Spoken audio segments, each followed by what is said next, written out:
Tout le monde a déjà pasteur Nani pasteur Walesa déjà à l'écart déjà après ça déjà ba témoignage. Non, qu'on peut ça témoignage et ça qu'on travaille té. Landi, chacun a la façon de ça jouer là. Na connaît il y a aussi des gens na yebi bazaka ba grand occultiste mais le ba bon la metti en bayamba et sur landi même prophète Joël Francis président autour yamba ba ça dit consultation ayamba qui na ba pasteur bazalaki. Mais solution ni ba pasteur ba pesi. Ya on a ça ba tout même na katamboka na biso prophète de la nation azate. Oh, bon, Denis Les. Papi Mbo Maouti Koyamba Michel Bakina na papa na ye. Olandi. Tout ça na kata mondo bazolu kaba salir batu belé. Il faut savoir, but principal la diable les alliances anini a détruit d'abord les serviteurs de Dieu. Maman Tété a Kepema, Zambazu Mosali na ya juste servante na ye. Maman Tété mes condoléances na libotanio so isika bozali na bikeza pasi pour na biso mais maman Tété a Kepema. Non e biso loko moko au moins na 400 makambo etali kufa. Et c'est on a biso za ratang muta kufi dans le Seigneur. Bonjour, bonsoir, ça dépend ya Herbozu Libiso na ebike bozé belé bozolanda biso à travers la chaîne Abiso Bozar TV bo continuer toujours ko s'abonner na chaîne Abino na émission na bino obino bolingara mingi réalité plus présentée par moi-même bien Kamba les ballons d'or babi bazona bango nyonso batigela biso kaka ballon d'or et mbote na batu nyonso bazolanda biso et mbote na big na na batu nyonso bazolanda biso mbote na Florence qui sala l'américaine et big dédicace à ma boss Papi Kelly et derrière la caméra et je vois Rabi Matondo et mbote na batunyo so continuer toujours ko s'abonner tozala moko ya biami o ya ba pasteur na biso et tozo meka mpe ko solana et moko ya ba prophète na biso pardon tozo meka mpe ko solana et à travers émission na biso bozala jamais décidé. Bonjour pasteur. Oui, bonjour maman Diane, Zamba Pambola. Et bonne santé. Oui, Zamba zo batela malgré ma grippe, mais ça va. Ça, son amour, ils ont battu la biso. Voilà. Merci, Seigneur Dieu, merci pour la grâce. Bible Zolo, dans toutes les circonstances, nous devons dire merci à Dieu. Merci pour ce battre la biso, aux bomba biso, na kombo na Yesu. Amen. Et moté encore une fois. Oui, oui, ça va, ça va. Et malgré ma grippe, malgré ma maladie, vraiment et bêti dans le monde entier par rapport à Yango. Ok, merci d'abord. Nous avons merci. Dans les circonstances où ils ont combat, maintenant nous avons biso. Au moment où payer belé, ningani, tout le monde a la poto Covid-19 et bouleversé et balayé Europe, Amérique, Asie. Donc tous les 5 continents qui touchés. Et voilà, nati biso lelo a to mona ba grippe ba mutu pasi yango bana même nazo kosola muke bande ko balimbisa ngai ezali moi ba mi pepe kaka mais ça va za bazo batela biso voilà ce qui compte sur les amis to kufate za bazo bomba biso. Merci. Et par rapport ya ba mort subite au vraiment toujours mona a na mboka na biso ya Congo et même ni même si ata libanda ya mboka ba mort subite toujours mona par-ci par-là. Il faut comprendre d'abord des choses, maman Diane. Et ça, la deux sortes de mort. La première mort. La première mort, ils ont par la volonté de Nzambe. Parce que la volonté de Nzambe, Mouton Nzamba Sali, Nzamba lobi délai à Mouton Kosala 120 ans dans Sénamoy. Au-delà, soit en dehors, il y a volonté de Nzambe. Tout ça, il y a volonté de Batamokili. Oyo batu mingi balukaka mutu kufa et tout le monde a diable zolia mutu bazo bloqué via mutu. Voilà. Tout ça, la deux types de mort. Tu as la mort par la volonté lui-même de Dieu et la mort par la volonté des hommes. Bakufa ongana kondanaka ils sont morts par la volonté des hommes, soit par la volonté du diable. Mais la mort lorsqu'ils ont la volonté en Zambé ou à Kelibiso, je n'ai rien à dire dans ce phénomène. Mais où ils allaient mort cherchés par les hommes. On est luka ko combattre en gros parce que diable et local bossa luka kamutu akata carrière na mukuse. Voilà un peu quelque sorte. Eh papa nanga tout comme na fin de l'année ngoyo est-ce que ba séminaire organiser déjà ba séminaire déjà existe parce que fin de l'année ngo calamité. En tout cas Nzambe a Pambola bandeko bazo participer tozaki na 45 jours autre bandeko lobela ta vie doit changer.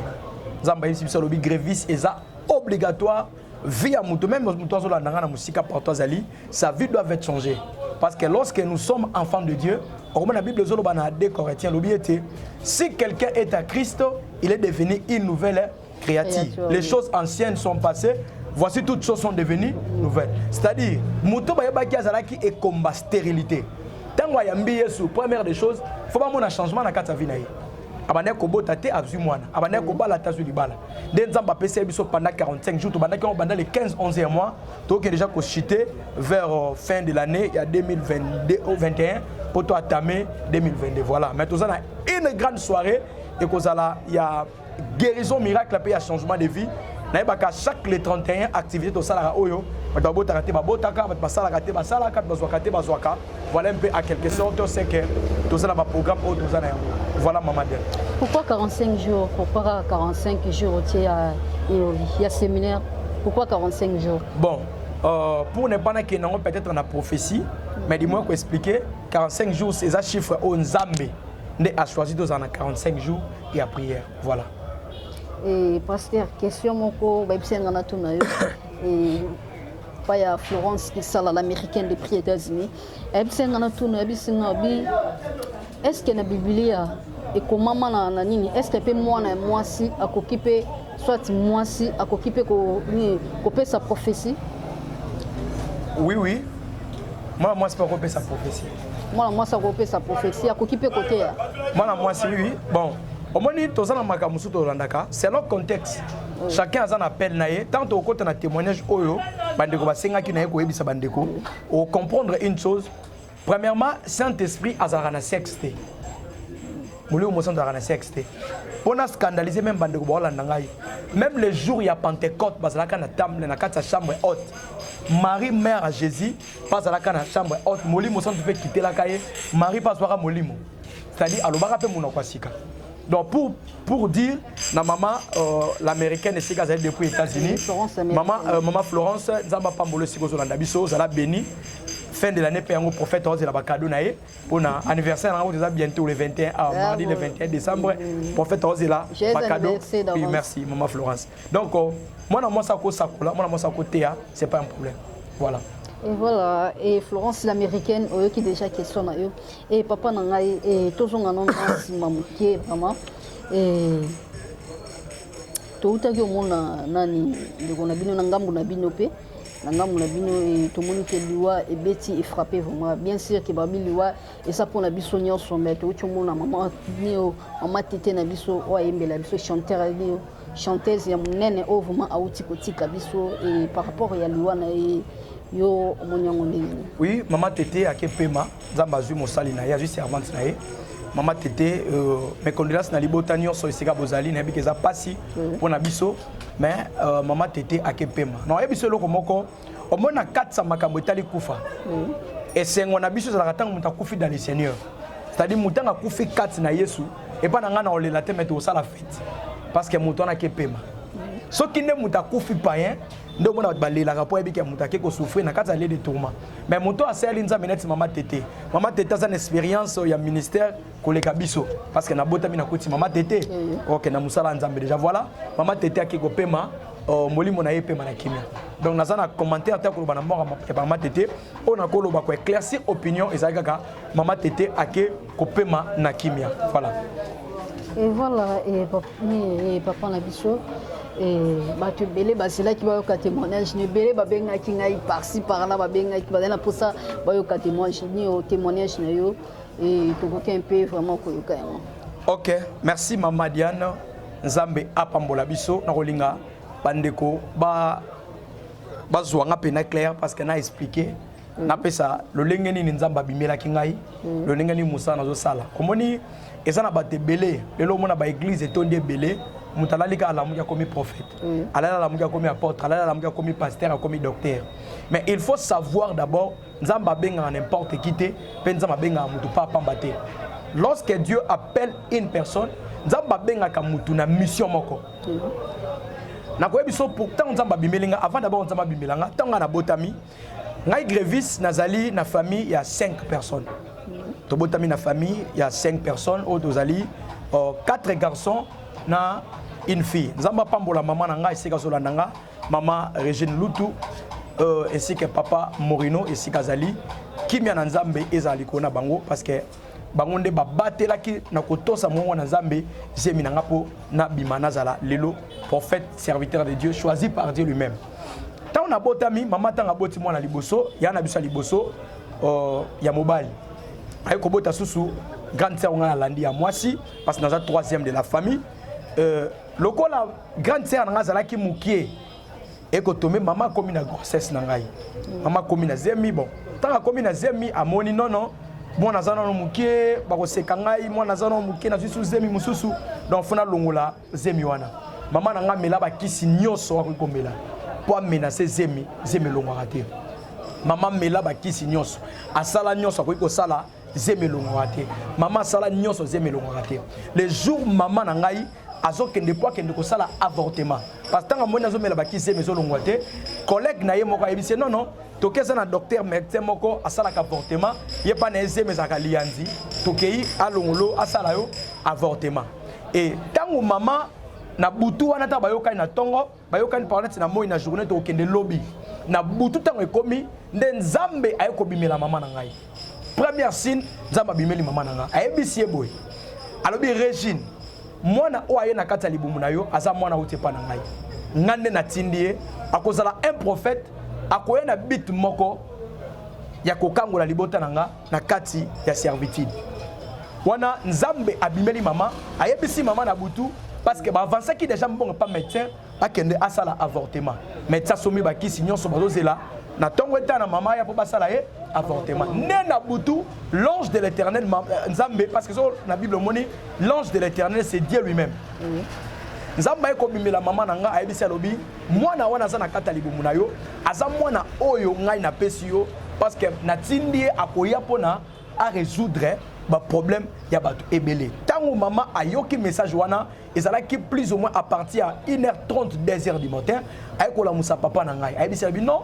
tala message o nzamba bimeli ngai na zu message boy na boy papa lobi ah non eza lukuta yo zaka na poso la ndisabana eza lukuta nzambe te mta bimeli yo et ko salama tango papa a douté na message wana et après 2 jours maman tanga yoki déjà mongo na nzambe maman tosi mongo na nzambe et papa azalaki na douté nga tsetembe après 2 jours papa nanga na nzela azotambola le ange ya ko bimela yi on peut comprendre même phénomène salama ka tango ange bimeli Marie azebe sa Marie alobi Marie ngolu et salamelio c'est-à-dire okobota mwana kopese kombo Yesu akoya pona ko résoudre ba problème okomona Joseph a douté qui na grossesse ya Marie okomona c'est l'ange qui a éclairci à Joseph pas à Joseph clair que en tout cas Joseph moi si na yo akozwa se molimo se ko sanini et ko couvrir idem l'ange a apparaître pas ya papa tango abimeli abisa lobi ozo douter pona ni na mongo na nzambe mwana wana zo botama asa mwana onga na tindi akoya po a résoudre ba problème ya batebele na se na moi awa wana na ndoto bien non tala makambo nzambe ezalaka mystérieux papa zo tam non mona te muto zo tambola mutali boma lobelie non nzamba s'est transformé na kanela mutali boma ayebisi mutu clair non yokate oui déjà ça s'est fait tango ange abimeli papa yoki en tout cas ya solo nde babateli zemi na ngai eloko liboso mama dia ntango na botami eloko liboso tango mama zemi komi 9 mois na botami zalaka un certain vendredi il y a le 21 décembre parce que le 21 décembre c'est anniversaire na on fêté déjà anniversaire na le 21 décembre oyo tango zalaki certain vendredi na 12h maman ayoko zo passa ko bota maman yako bota nga tango na botami na botama na ba écrit na maboko c'est-à-dire na botama aba komanga na rouge aba komanga na vert ba écrit wana esala 3 jours pe mutatanga yango te à part abe moko atanga yango pe en sona monsieur akufa monsieur l'abbé tango ya tali aseki abisi mama lobi mwana o aza envoyé spécial naza nzambe te naza envoyé o nzambe atindi ngai na sena moy pona ko résoudre ba problème ba tebele na ko expliquer avant nzamba bimela ngai na ko yebisa o comprendre na botama na ba écrit awa ba komanga na rouge awa na vert ba écrit wana esala 3 jours et 10 mois ba komanga nini yona vert mutatanga yango te à part mutatanga yango parce que moi j'étais enfant mutatanga yango za un abbé nda yebisa mama lobi mwana oyo aza envoyé c'est-à-dire nzamba komaki akomanga na maboko awa c'est un envoyé onga na tindi pour a délivrer peuple nanga na si aminyolo wana tango na botami et tango na botami na komi kokola nde mwana sabota mwana sakolaka je commence à voir les apparitions à ange les gens qui me connaissent bayebi si ba opesa nga kombo ya eratakate kombo eratakate eza kombo tenga mona mipesa ya on penga pena ngala tuna OK kombo eratakate bon eratakate prophète na koyebisa yo eza na bandeko o ba tosaka biso o atosaka ba directive na pesa bango ya mutu moko échouate. Olandi mama. Tango nazo kola avant nazo kombo wana. Lorsque na bandi ko kola na komi na 6e primaire.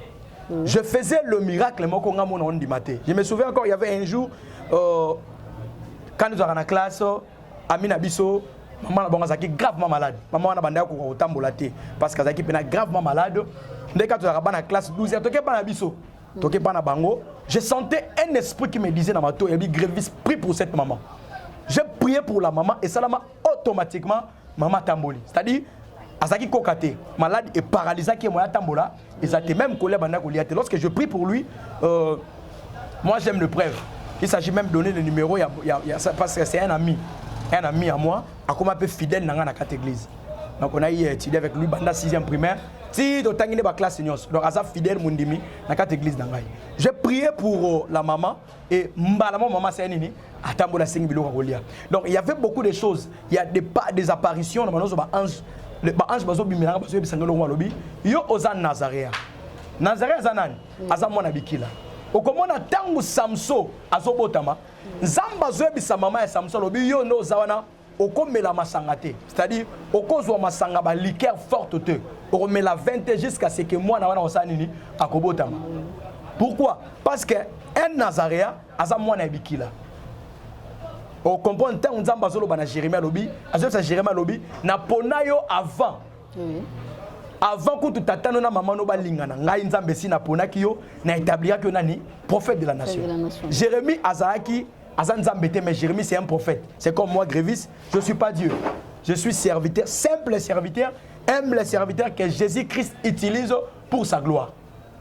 Donc, tant qu'on a mon apparition, les anges me disaient une chose.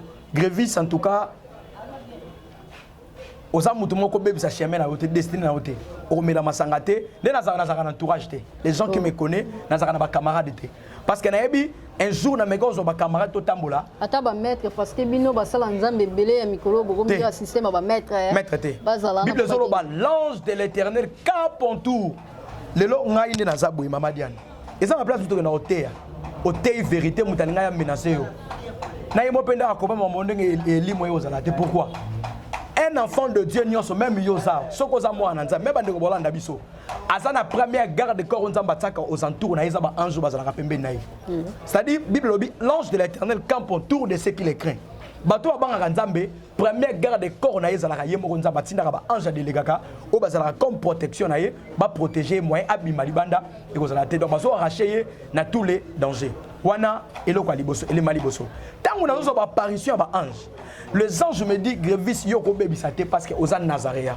Aux Nazaréa au bebisate ko sala masekine na destiné à ôter parce que je sais aussi avoir des amis mais qu'est-ce que j'ai remarqué aux amis alinga boy fana ba bo mela masanga ami alinga ka aux ana chéri pembeni aux ala boy na boy tout ça eza biloko yo et bomaka Samson et bomaka Samson parce que Samson ba pesa ki baloba na loi akoyi ko bala mwasi étrangère te à cause de étrangère parce que étrangère basa na même foi même ngai Grévis pour me marier n'a pas s'engager dans n'importe qui je dois m'engager avec la personne que Dieu me dira ce qu'on s'engager naï pourquoi pour garder protéger ce que je suis pour la bénédiction il y a mboka na biso lobby voilà à quelque chose na bandi kokola na lingaka manza memi parce que lorsque j'étais à l'écodim même mon pasteur là où il est nzamba pambola mon pasteur Emmanuel Kilangu, il y a un pasteur qui a formé lorsque j'étais d'abord à l'écolim, avant que je père spirituel, parce que je priais à l'église Mea. Mea, qui écolim Mea, chez pasteur Emmanuel Kilangu. Et ça, j'espère, côté à marché de la liberté. Un miracle, mon pasteur sortait avec moi. C'est-à-dire, ce qui a service, moi j'ai pris miracle et salam. Mon pasteur m'a mené, bon j'étais encore un enfant parce que je faisais... Non. Et là, ça a un changement à milliers. Il a rencontré père spirituel qui a bimisi nga engendré nga na molimo paix en son âme malgré à Koufa côté Otikabiso pasteur révérend pasteur Théo Madimo on a un respect na papa wana c'est un homme de Dieu qui craint Dieu oyo abimisi nga dans la foi. Voilà. Tant que Babylone ko bandi ko salama, ba miracle zo salama, je faisais des miracles. J'ai fait des voyages missionnaires lorsque j'étais un enfant. C'est-à-dire, nakenda ba Pointe-Noire, ba Brazzaville, parce que Pointe-Noire besoin na Brazzaville. Nakenda ba Brazzaville, nakenda ba Soyo, ba Mwanda, ba Luanda, tout à cause de Moussala Nzambe oyo, parce que là où bazana besoin na biso, to banda ko ya ko intervenir pour na kusala Moussala Nzambe. Tango na bandi ko kola, na bandi ko sala ba miracle na zo kola. Ndeta na okoma na Asia 18 ans. Place de makambe bandi ya ngwana. Place kombo ya eratakate yo ya. Na 18 ans, comme oui, n'a qu'à expliquer, on a repéré sa preuve. Parce qu'un homme de Dieu, tout serviteur de Dieu, lorsqu'un Nzamba bengo, faut Nzamba son message. Eliboso. Tant Nzamba pèse sa vision, faut Nzamba son message. Le serviteur de Dieu va à Hollanda biso parce que n'a bien va à la chaîne. Non non. Quand tu es bien belé basala Nzambe belé, afin ba kuma basala Nzambe bazala banganga, banda ko sokola kabatu. Wana Nzambe na wana ndenza mabengi na. Nduma basala sala na basi belé. Wana ndenza mabengi na mutu. Olandi, chacun a sa façon de Nzamba jouer là. Na connaître il y a aussi des gens na yebi bazaka ba grand occultiste. Mais le lot va bon la mettre en bayamba. Et sur lundi même prophète Joël Francis après ça témoignage à l'obé azalaka occultiste. Mais le lot a ambi Yesu, makamba mo na pas Yesu ou a tiré au monde en kunate. Donc c'est-à-dire diable azara na limite mais notre Dieu azara na limite. Tant na combien à 18 ans mamadia déplace makambo bandi. Na bango na bana ke ne montagne na mangenge na ke retraite na mangenge. Na nzela na ngande place nzamba ko bimbela ngai. Parce que nzamba bimbela n'importe qui. Là, tu dois savoir, Dieu a bien n'importe qui. Il y a un sarabatu, même dans Katambo Kanabiso, prophète de la nation Azate. Oh, bon, Denis Lestora, Denis Lesindem Galoba, prophète de la nation. Quand est-ce qu'on dit, quand est-ce qu'on appelle un prophète de la nation? C'est-à-dire la personne qui est capable à résoudre des problèmes, il y a une nation tout entière. Il y a Congoté, il y a une nation tout entière. Un prophète de la nation, ça se rappelle l'église fixité. Il y a un Zambatinde pour la Batumukete, Zambatinde pour la nation tout entière. Au moment de Élysée, Bible Zolo Bana 2 Rois chapitre 7, Nzale Koti Namboka Mama. Nzale Koti Namboka Pasieleki. Prophète de la nation Élysée Aye. Aye bisi roi, lobby, na héros, biloko okita. Olaninga biloko c'est nini ekiti yebisanga prophète ni namboka na biso atelema lobi dollar ekita ko dollar e mata elongo sur 20 na mona komi 20 points soki 23 points wana bino bolobake eza musala bino te bino musala bino eza wote ya non un serviteur de Dieu premièrement bit on nzambati na musala nzambe un vrai serviteur de Dieu doit travailler avec la présidence de la République. Un vrai serviteur de Dieu doivent travailler. Au moins, que Dieu bénisse Mokonza Mboka, le chef de l'État, place à Hollanda Bisso, parce que Nabi Hollanda Bisso, Zamba Pambolaye et Sigazali. Basala kana posa, ba travailler na ba prophète, ba serviteur de Dieu, oh ba banga kanzambe ya solo. Mais tout le monde a déjà pasteur nani. Nani pasteur Walé c'est déjà à l'écart déjà après ça déjà ba témoignage. Non, qu'on peut ce témoignage et ça qu'on travaille té. Ana zoloba, c'est-à-dire so tangi na des rois. Ce qu'on a dans Israël, le prophète travaille avec les rois. C'est-à-dire le roi, il travaille avec les prophètes.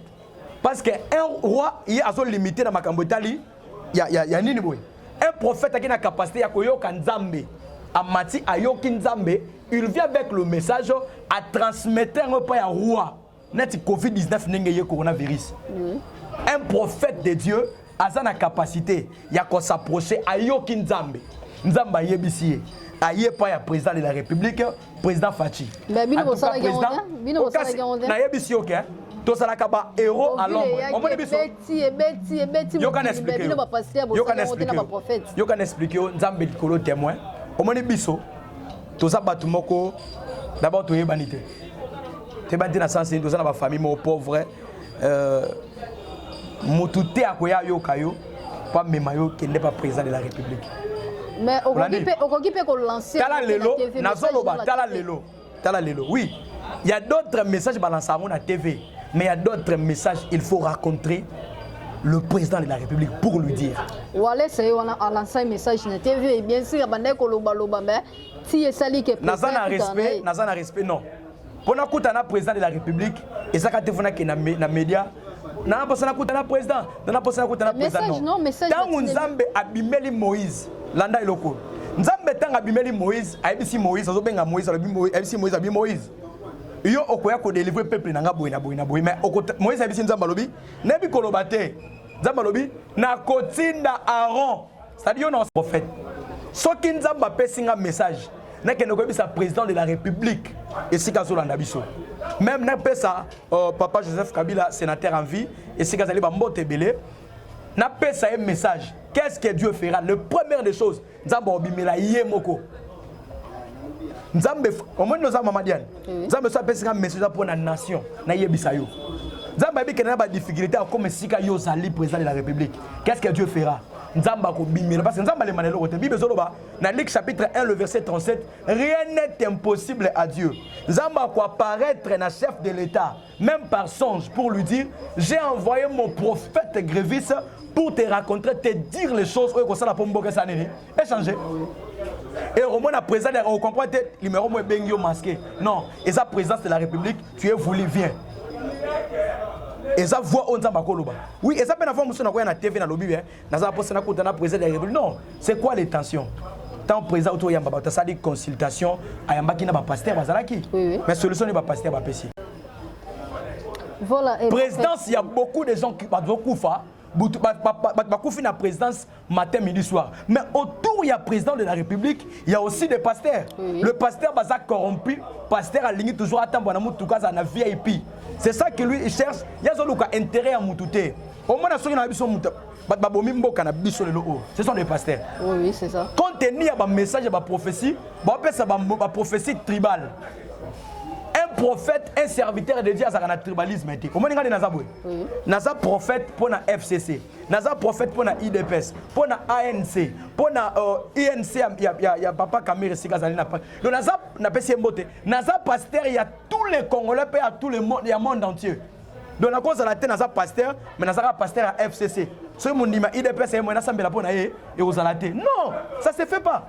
Un serviteur de Dieu doit être neutre. Il y a le président de la République doit chercher le pasteur bazan neutre, c'est-à-dire ou azana kaya mutute ou azana kaya mutute ou azana pour intérêt à la nation tout entière. Nous avons obimelanga na matamangenge pour continuer. Nous avons obimelanga na matana matamangenge nzamba obimelanga. Nazaki na retraite na 21 jours. Nzamba obimelanga. Nzamba ebisenga lobi grévis. A opesa nga passage on est tous tokotanga. OK. Nzamba opesa nga yi ezana dans Exode chapitre 3 le verset 7. Il y a une mission de Nzamba parce qu'un serviteur de Dieu Nzamba tina na mission. L'Éternel dit j'ai vu la souffrance de mon peuple qui est en Égypte et j'ai attendu leur cri qu'il lui faut pousser ses oppresseurs car je connais ses douleurs. Première des choses Nzambe a moni souffrance à peuple naïe. Nzambe tanga atininga ma sécurité. Nzamba tininga te ok non ça théâtre non. Dieu m'a envoyé parce qu'il a vu la souffrance de son peuple. Qui souffre aujourd'hui? Maman azoluka kobota zobota te. Maman azoluka musala ezate. Ndeko azoluka mukanda sali tout mukanda ezate. Ndeko azokemba makambo zo simba grévis kende na tindio. Na ko tuna nzamba. Yoka lobi, je suis descendu pour le délivrer de la main des Égyptiens. Tu comprends? Na Moïse, na Nzambe, na kitaki pa sala musala. Dieu a envoyé qui? Dieu a envoyé Moïse, mais il dit je suis descendu. C'est-à-dire quoi? Un serviteur de Dieu, un vrai prophète, un vrai serviteur de Dieu, c'est pas lui qui agit et ça ne ménage ça pas. Un vrai serviteur de Dieu ne peut pas venir parler de bêtises parce qu'un bâtiment de bêtises. Non moni ba te belenza ba rejeter bango. Parce que moi j'avais demandé, dans cette année Seigneur, na za moi na muke. Pe na oser ba ndenge ndenge yo mto tininga. Nzamba zoloba na Gédéon lobi, oh Gédéon, je serai avec toi. Et ça, la prière, mon côté, na celle-là, je mis mon ministère, j'espère que il y a des gens qui appellent, il y a des gens qui... Nous avons des témoignages, nous avons un point noir, nous avons plus de 80 ndoï nangai. C'est-à-dire, c'est babota raté, babota, basala raté, basala. Donc, mais l'église, nous battons. Moi, j'aime la transparence et l'honnêteté, la sincérité. Oui, en fait, le monde et pourquoi pasteur na prophète baté akara néo bas o babota raté ba robota pona ni teke baté au moins que maramou néo peut-être mboka bible lobi boy yoka Bible lobi quelqu'un parmi vous. Toko tangango? Oui. OK, si vous pouvez permettre ngai to tangango. Bible zoloba quelqu'un parmi vous. C'est là, ils en a Jacques. Ils en a Jacques. Waouh.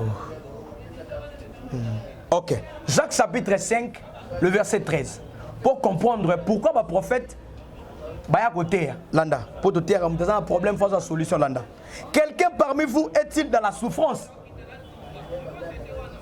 qu'il prie? C'est-à-dire quoi?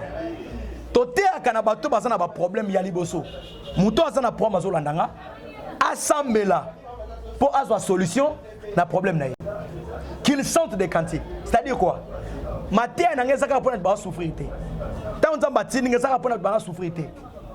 Alors quelqu'un parmi vous est-il dans la joie? Donc azana na problème té. Asa nini? Ayemba ba cantique. Kumi saka nzambe. Yo zo bota na kimia, ozo sala, oza l'aise. Kumi sanzambe.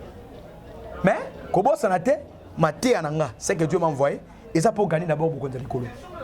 Donc il y a beaucoup de gens qui sont quelqu'un parmi vous est-il malade? Qu'il appelle les anciens de l'église et que les anciens prient pour lui à l'honneur quand la prière au nom du Seigneur par la prière de la foi sauvera le malade. C'est-à-dire Mouto a un problème. Azo botate est malade. Mouto au salate est malade. Mouto ma kamne zo marché est malade. Alors tant on remarque que ça malade, benga prophète Grévis. Assemblée la pona yo pose nini solution. Prophète c'est raté, bah oui prophète c'est raté. Et mbote na batu nyonso bazota la biso et mbote vraiment na abonné fidèle na biso.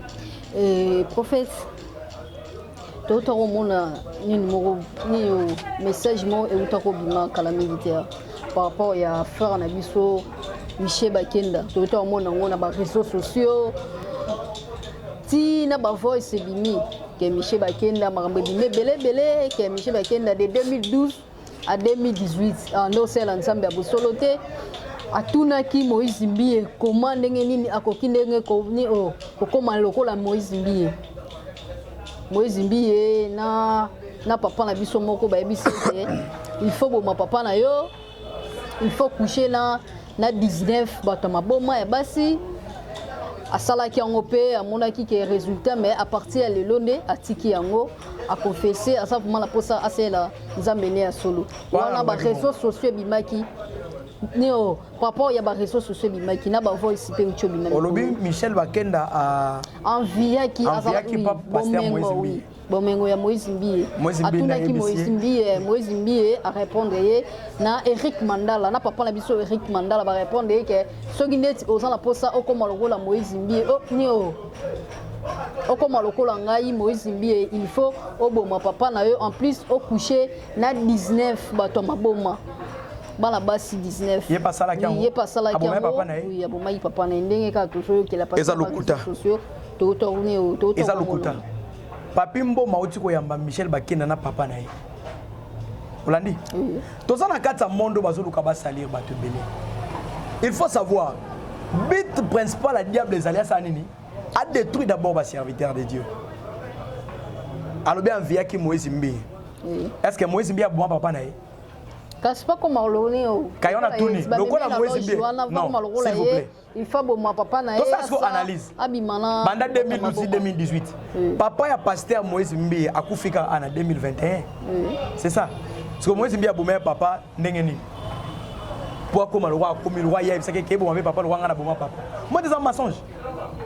Na ba foi c'est bimi. Des mensonges. Au moins frère Michel Bakenda place Hollande ngai nzamba pambola frère Michel Bakenda nzamba pambola le révérend pasteur Moïse Mbie nazaka na respect na papa wana parmi des serviteurs de Dieu azalaka pe parmi les serviteurs de Dieu ngana lingaka pourquoi doyoka Moïse Mbie aleka na TV afinga mutalo wa buzoba non auto écoute le cas dernièrement c'est-à-dire Moïse Mbie sera leki aleka na maka mususu tout le cas c'est salir basal na nzambe te.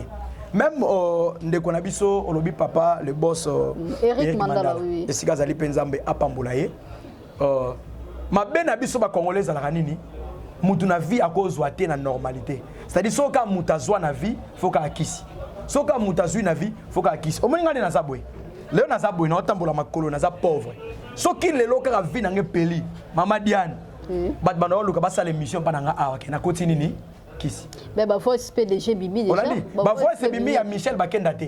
Oui, Moutoune à l'eau. C'est-à-dire, Moutou sa luki kaka asali. Tout ça n'a pas de baluka rabat BSD. Bah Facebook et Bimi. Tala lelo, hein. Tala lelo. Yoka lelo. Au moins lelo. Ce qui Moutou kaka leki abandi ko finga prophète Denis Lessi. Zama pambola prophète Denis Lessi kazali. Ce que Moutou abandi ko finga prophète Denis Lessi. Akomo luka ba base na combat Denis Lessi. Au moins Moutou ba ko mutala Moutou ala ndelaka Moutou. C'est-à-dire, Moutou aluka succès, maluki aluka succès na simanani ya batu. Même ceux que ba sala aluka succès na katani na sima batu. Moi, Dieu m'a jamais révélé, jamais m'a dit que Moïse Mbi est occultiste. Là, on a évité. Même Michel Bakenda, même moi, Dieu m'a jamais dit. Papi Mboma a outi ko lekisa awa Michel Bakenda, Michel Bakenda awa ayamba qui ya Papi Mboma. Mais surprise, papa Michel Bakenda ça qui sur le terrain. Yo le papa koufana 2018 Maman Diane. So papa bimi wana ndenge, au moins des mensonges. Mensonge, de pas parce que yo lia papa na yo. So papa n'est payé on a na plateau. L'aime souper papa là qu'il aime sous papa mon. Papa ya Michel elongi ndenge moko na Michel, il est pasteur. Papa ya Michel Bakenda. Ba ya mbaki pa ya Papi Mboma. Voilà, en quelque sorte.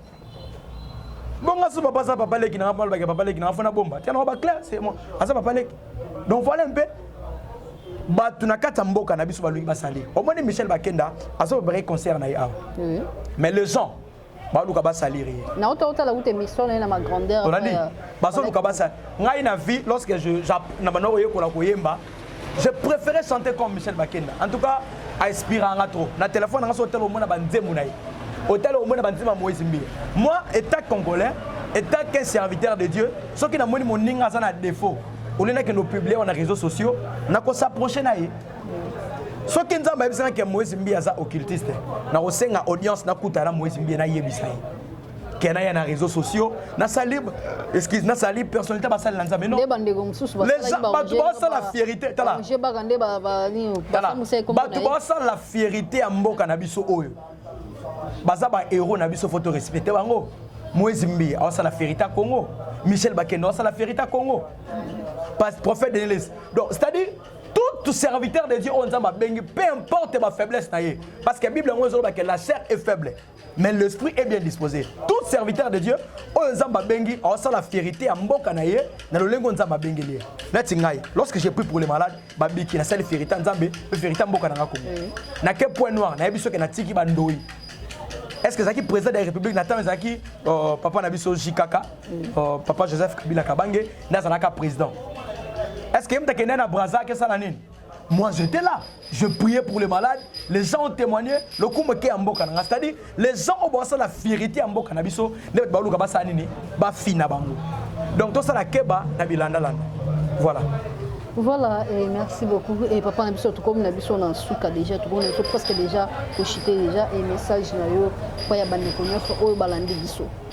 Zambe apambola biso de partout bozolanda biso bozuli bakolanda biso peut-être yo lande biso déjà en retard Zambe apambola yo elingi na bisa yo biloko mibale. Première des choses kanga matoi na yo koyoka bata mokili te yo ka Nzambe lenge papa na biso jeune tayemba lobi kanga matoi koyoka bato te yoka ka Nzambe atoza fidèle koyoka biyoka yoka mutu te parce que na biyoka yoka oko perdre yoka liboso Nzambe ya mibale zana confiance en Moussa Nzambe o Nzamba tona motema na yo benga. Il y a des gens bazo benga biso de partout baza fatigué. Abenga Moussa Nzambe mususu makambo simbate. Abenga o musuku taloba ya biso lelo. Ya biso ekara siko, ya biso siko. Ya biso nini mais simbate. Nzambe atindi ngai pona ba problème yozo kuta nango. Abinanga grevis kende. O no soko senga pa nanga ko ratete. Oza na makambo zo tambola te. Oza homme politique, oza na poso postulé. Oza femme mariée bando bala liba no kimeza la raté makambo no tambola raté na bondelio s'il te plaît mais quand Nzambe na biso nebi ke oza desi na batebele oza desi na batu oyo benga basala eloko te na bondelio ezanga te grévisme na salaka mais j'ai confiance en mon Dieu. Voilà on a kolobeza kaka eza na service moko te na sala oyo erata na kala nazalaka na plus de 300 et quelques services de prière au Simba. Lelo na minuto na comme na ba 900 et quelques parce qu'il y a des gens ba benga biso même na ba poto partout bazo benga biso bazo kuta na Nzambe ya eratakate aux en Amérique, Asie, Afrique, Océanie, Europe, partout zali benga biso et okozala décider nzambe na biso akozanga te kosala bolam. On a première phase, deuxième phase. Nazana on fait là on a kambara l'église, nzamba pambola bande kono so benga biso de partout. Nzamba pambola papa Adjani, pasteur révérend pasteur Adjani, nzamba pambola papa Alain, nzambe apambola au couple ESP, nzamba pambola bande konyoso ba soutenaka orphelin on azana yango, ne fils katana saki loso, ne fils katana jipo orphelin alia. Les hommes sont batindaka même ba frère na bango ya skol ya kotanga ya minerva po bana wana ba tanga. Toza na posa ba mbeto. J'espère ba photo mama dia na ko illustra ngomona bana bazola na sima, bana bazola na se, bana bazola na toko. Peut-être oza na problème te. Yo vinu etambwa na normal. Nzamba pambola yo. Soko ko sunga ne fils kata pona bana oyo. Bazo ne fils kata loso fin de l'année yango. Fin de l'année yango baliata loso na yo. Nzamba ko zanga te ko solo bolam. Musu moko eza nango $20. Soko bitenga na sungata na musu moko mibale misato. Nzambe na otea aw. Nzambo na ye atindinga bimelinga pona bino. Akozanga te ko sala bino bolam. Et na promettre biso koloba anniversaire nanga eza le 21 mardi le 21 awa. Non c'est la cadeau na. Olinga prophète Grevis iratarate. Na ki misuba tuna même pas maman Diane. Prophète ya prophète kenda wa. Non c'est la cadeau na yo le 21 décembre eza mardi. Ata cadeau na ya mukie. Et comme ça la biso malam. Contact na biso WhatsApp ezali pour soit ngamoko personnel. Plus 243 97 40 16 724 plus 243 97 40 16 724. Na bika ekozala pe ba fichango. Osa na problème benga biso, osa pe na problème te benga biso to komisa nzambe et nzambo dotea akozanga te kosala biso bolam. Bonne année na bandako na bino de partout bozolanda biso. Merci. Voilà et merci beaucoup et voilà comme la biso presque déjà la souka déjà émission na biso et merci na batunyo so balanda ki biso. Merci na abonné fidèle na biso bo continuer toujours ko s'abonner na chaîne na biso bo ko zala jamais déçu. Quant à moi je te dis bye bye.